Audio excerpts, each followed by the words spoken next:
अस्सलाम वालेकुम। मेरा नाम है डॉक्टर सलमान। आप लोग देख रहे हैं डॉक्टर एएस यमी। ठीक है, हमने शुरू की हुई है मेडिसिन की सीरीज़, जिसमें हमने सबसे पहले टच किया है गैस्ट्रोएंट्रोलॉजी को। ठीक है, हमने सबसे पहले तो कुछ symptoms, clinical problems like nausea, vomiting, diarrhoea, constipation, ये हमने, और एक्यूट एब्डोमेन, ये 4 टॉपिक हमने टच कर लिए हैं। मेरा आइडिया था कि जीआई ब्लीड अपर और लोअर वो भी कर लें टच, लेकिन ये है कि अभी कुछ स्टूडेंट्स मेरे ख्याल से फर्स्ट है न्यू चैनल के ऊपर, तो बच्चे अभी स्टार्टिंग में आ रहे हैं। तो ये वीडियोस जो मैंने अभी अपलोड की हैं, इनके अंदर मैंने आलमोस्ट हर डिजीज़ कवर की हुई है, लाइक कि मैंने हल्का हल्का टच दिया हुआ है। तो पहले मैंने सोचा था कि बच्चे ये पहले आइडिया ले लें, फिर हम कोशिश करेंगे कि आगे एक एक टॉपिक को रीड करें। लेकिन फिर मैंने बाद में सोचा कि ये जो तो बच्चे न्यू हैं, उन्हें अगर डिज़ीज़ का पता होगा तो वो सिम्टम्स की तरफ जाएंगे ना, उनके माइंड के अंदर ऐसी चीज़ें वेग होना शुरू हो जाएंगी। तो पहले ये है कि हम लोग सारा सिलेबस कवर कर लेते हैं, उसके बाद इस तरह की वीडियोस बनाएंगे जो क्लिनिकल प्रॉब्लम्स होंगे। ठीक है, जिसके अंदर आप लोगों की रिवीजन होती रहेगी। ठीक है, लाइक हल्का हल्का हम लोग उन चीज़ों को टच देंगे। इसलिए मैंने जीआई ब्लीड वगैरह, जॉन्डस वगैरह और माल एब्जॉर्प्शन जो क्लिनिकल प्रॉब्लम्स थे जीआईटी से, वो मैंने टच नहीं किए।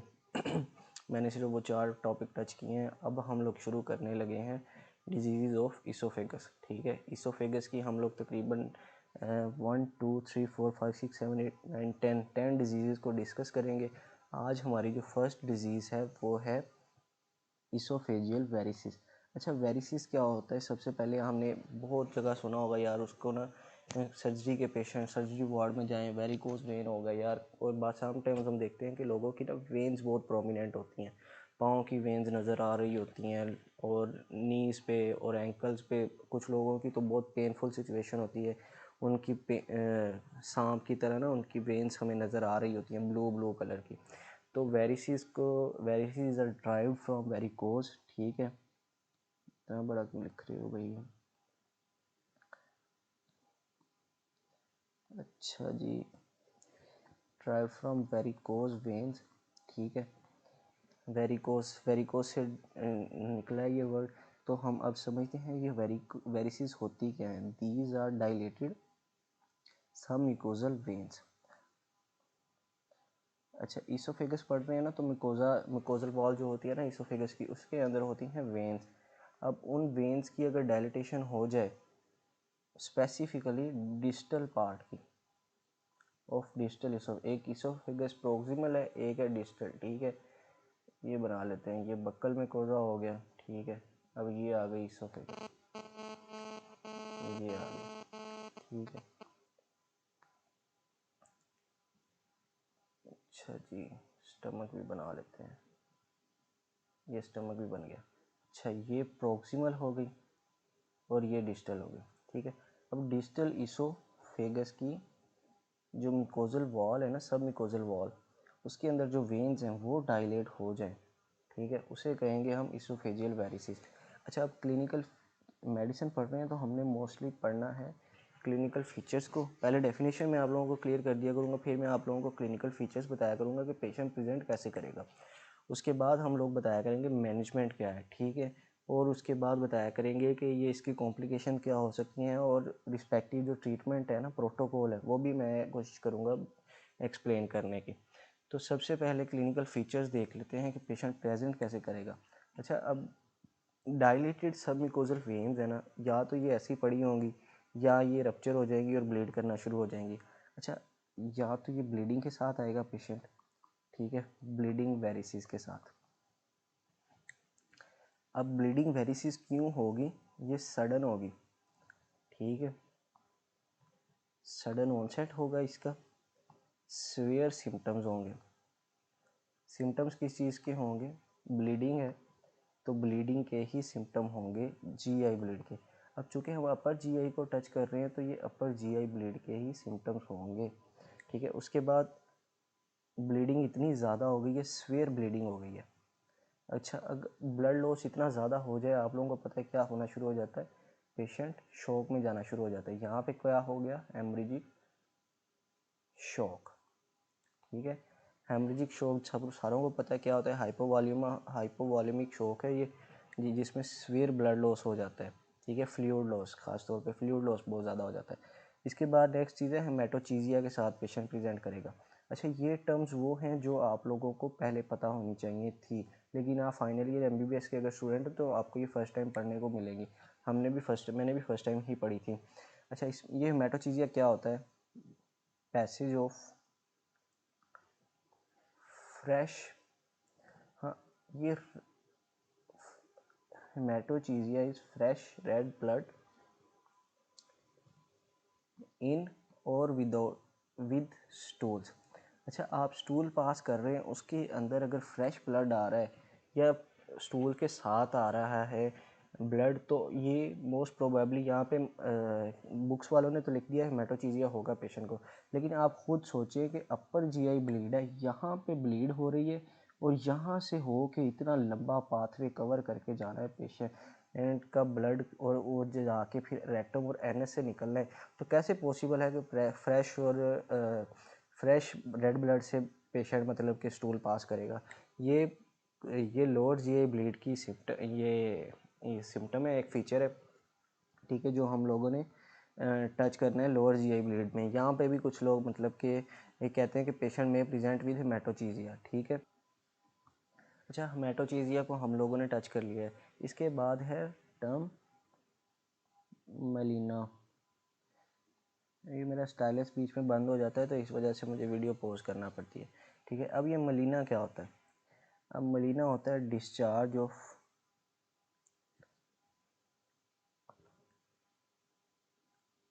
Dark stools. अच्छा, डार्क स्टूल्स जहाँ पे भी आपके पास पेशेंट आया है ना, उसने आके कहा है कि डॉक्टर साहब मुझे रिफ्लक्स आता है अचानक बहुत सवेयर किस्म का, और इतना सवेयर होता है कि मेरा सारा फ्लश जो है वो पूरा ब्लैक हो जाता है, ब्लैक कलर के ब्लैक टारी स्टूल्स जिसे कहते हैं।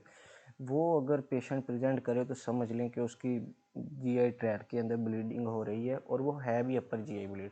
अपर GI ब्लीड के अंदर, क्योंकि डार्क स्टूल्स का मतलब है कि स्टूल को ब्लड को टाइम बहुत ज़्यादा मिल गया है डिग्रेड होने का, तो वो उसका जो पिगमेंट है ना वो चेंज हो रहा है। तो ये अपर GI ब्लीड का patient most probably present with या हेमेटोमेसिस के साथ प्रेजेंट करेगा या मेलिना के साथ प्रेजेंट करेगा। अच्छा, अब मैंने हेमेटोमेसिस की एक टर्म यूज़ कर दी है, HEMATEMESIS, ठीक है। अच्छा, अब ये क्या होता है? अब ये होती है वॉमिटिंग ऑफ ब्लड। अच्छा, अब ये बहुत ज़्यादा रेलिवेंट टर्म है। अब यहाँ पे समझने के लिए देखें, इस जगह पे ब्लीडिंग हो रही है, इस जगह पे, ठीक है। अब यहाँ से या तो ब्लड नीचे आएगा या ऊपर जाएगा। अच्छा, बॉडी ने अब यहाँ पे रिएक्ट कर दिया, ठीक है, कि ये कोई इरेलीवेंट मैटर आ गया, ब्लड आ गया, इसे बाहर निकालो। अब आगे तो जा नहीं सकता, एंटी पेरिस्टाल्टिक एक्टिविटी हुई, ये बॉडी ने रिएक्ट किया, ये इंसान ने उल्टी ही खून की कर दी, ठीक है, खून की उल्टियों के साथ आ गया।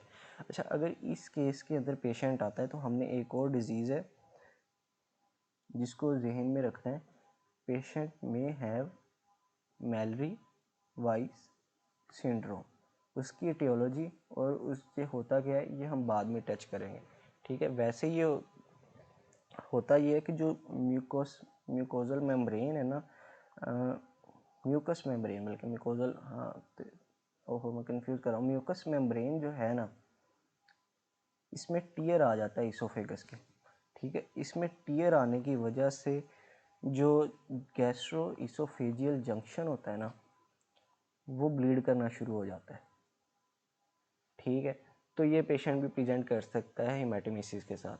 अच्छा, अब ये थी हमारी सारी क्लिनिकल फीचर्स, पेशेंट कैसे प्रेजेंट करेगा, ब्लीडिंग वेरिसिस के साथ कर सकता है, मेलिना के साथ प्रेजेंट कर सकता है, हेमेटोमेसिस के साथ प्रेजेंट कर सकता है, और हेमेटोचीजिया के साथ, ठीक है, प्रेजेंट कर सकता है। और पेशेंट में भी हेमरेजिक शॉक में है तो हाइपोटेंशन भी हो सकती है पेशेंट को, ठीक है।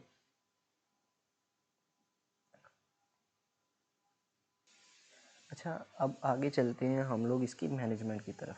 अच्छा, अब ये तो सिचुएशन हमने पढ़ लिया कि ये ब्लीडिंग वेरिसिस है। अगर ब्लीडिंग नहीं हो रही तो जो सब मिकोजल वेन्स है ना, सब मिकोजा जो है इसोफेगस का, वहाँ पे वेन्स तो डायलेट हुई पड़ी हैं। अब उन्हें कैसे हमने ट्रीट करना है? अच्छा, सबसे पहले यहाँ पे ले लेते हैं हम लोग, ये कलर चेंज कर लेते हैं, नॉन ब्लीडिंग या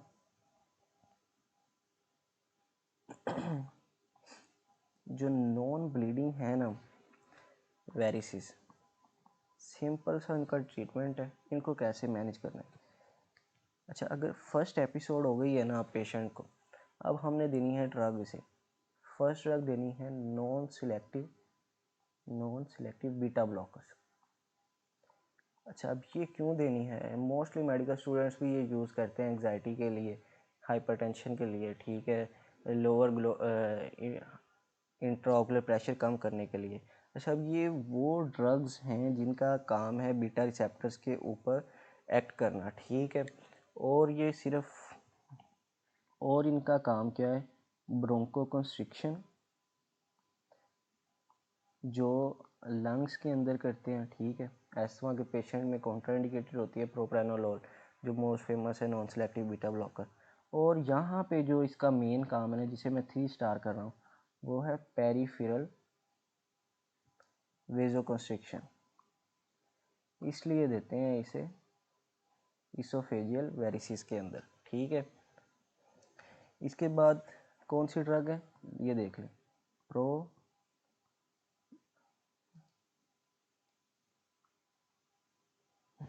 प्रोप्रेनोलोल।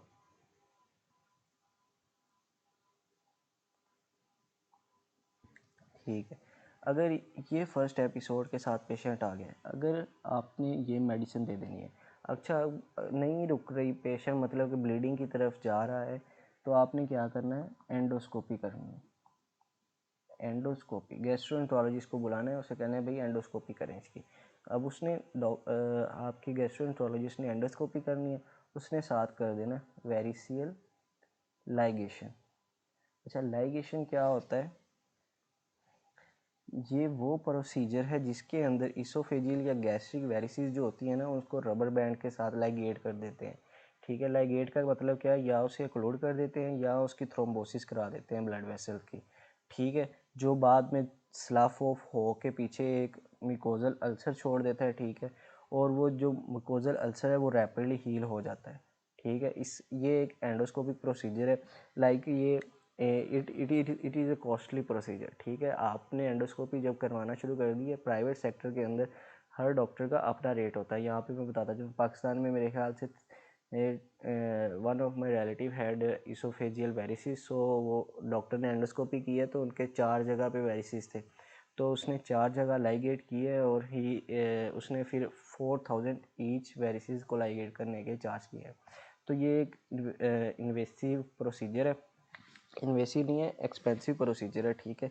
उसके बाद हमने ट्रीट कैसे करना है? उस एमरजेंसी के अंदर एक पेशेंट है, वो आ गए हेमरेज के साथ, इसोफेजियल, इसे हमें लिखना चाहिए रेड के साथ, ठीक है, अभी चेंज करते हैं कलर, इसोफेजियल हेमरेज वेरिसिस। अच्छा, अब ये पेशेंट आ गया, रेड कलर ये रहा। अच्छा, अब इस पेशेंट को क्या करना है? इसको सबसे पहले स्टेबलाइज करना है, ठीक है। उसके बाद क्या करना है? इनिशियल मैनेजमेंट देनी है हमने। पहले मैंने अपर जीआई ब्लीड की वीडियो बनाई होती, तो उसमें मैं पहले बता देता आप लोगों को कि इनिशियल मैनेजमेंट क्या है। अब हम यहाँ पे डिस्कस करेंगे डिटेल के साथ इनिशियल मैनेजमेंट क्या है अपर जीआई ब्लीड की, ठीक है। 2 लार्ज बोर आईवी लाइंस लगानी है। ये मैं यूएचएस का पेपर तो नहीं लिख रहा, लेकिन ये है कि मैं यहाँ पे भी लिख रहा हूँ ताकि आप लोगों को याद रहे, ठीक है। किस लिए लगानी है? फ्लूइड रिससिटेशन के लिए और ब्लड ट्रांसफ्यूजन के लिए, फ्लूइड एंड ब्लड ट्रांसफ्यूजन। अच्छा, ब्लड ट्रांसफ्यूजन में यहाँ पे बात याद रखनी है कि कौन सा ब्लड देना है। यहाँ पे हमने देना है उसे पैक्ड सेल वॉल्यूम, ठीक है।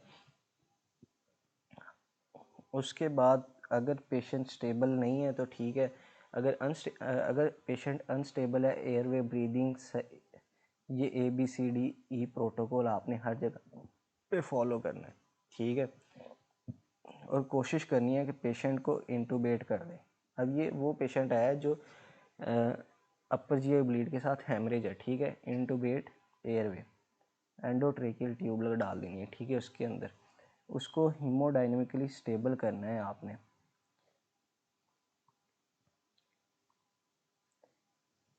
स्टेबलाइज। ठीक है, कुछ बातें मैं रिपीट भी कर देता हूँ। उसके बाद आपने क्या करना है, आईवी फ्लूइड भी देने शुरू कर दिए हैं आपने, एयरवे ब्रीदिंग सर्कुलेशन और डिफॉर्मिटी भी चेक कर लिया। ठीक है, उसके बाद आपने एयरवे में वो एंडोट्रेकियल ट्यूब भी डाल दिए। अब आपने प्रोटोकॉल फॉलो करना है। ये जो चार्ट मैं आपको समझाने लगा हूँ, खैर ये चार्ट मिस करवाते हैं। यहाँ पे हम लोग देख लेते हैं कि पेशेंट को ये इस तरह करके ना, रिससिटेट करके, हीमोडायनेमिकली स्टेबलाइज करके हमने पेशेंट को ड्रग्स देनी है। अब कौन सी ड्रग्स देनी है? फर्स्ट लाइन ड्रग्स तो मैंने आप लोगों को बता दिए हैं कि वो अगर नॉन ब्लीडिंग वेरिसिस के साथ आया तो ये ड्रग्स देनी है।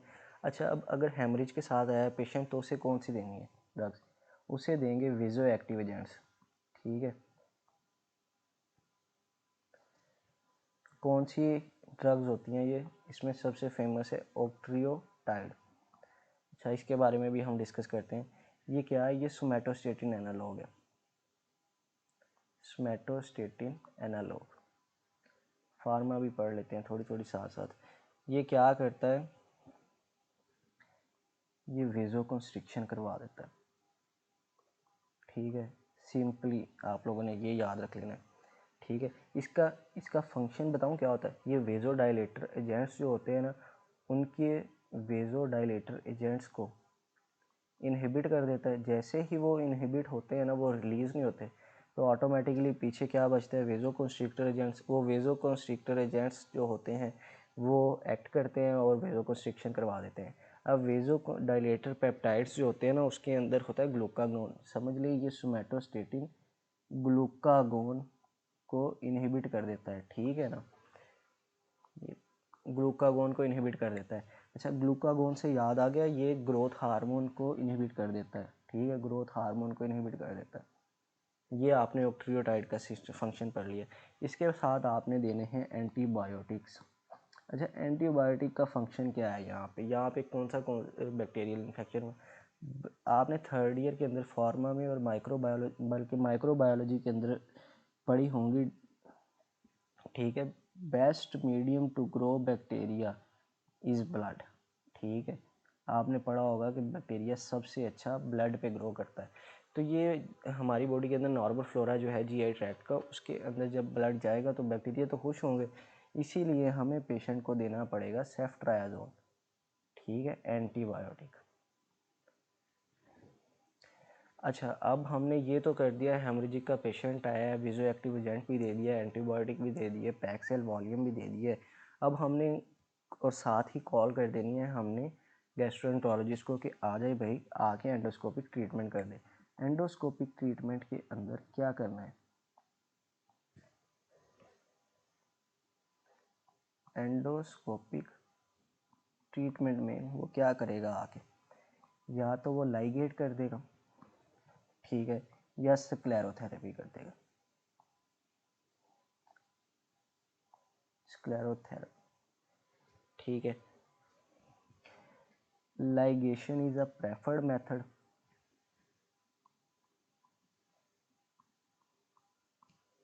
और जो स्क्लेरोथेरेपी है वो भी कर सकते हैं। ठीक है, ये था हमारा वेरिसियल ब्लीडिंग या oesophageal varices, haemorrhagic and non haemorrhagic, ये हमने सारा डिस्कस कर लिया है। इसके बाद हम लोग करेंगे गर्ड को डिटेल के साथ।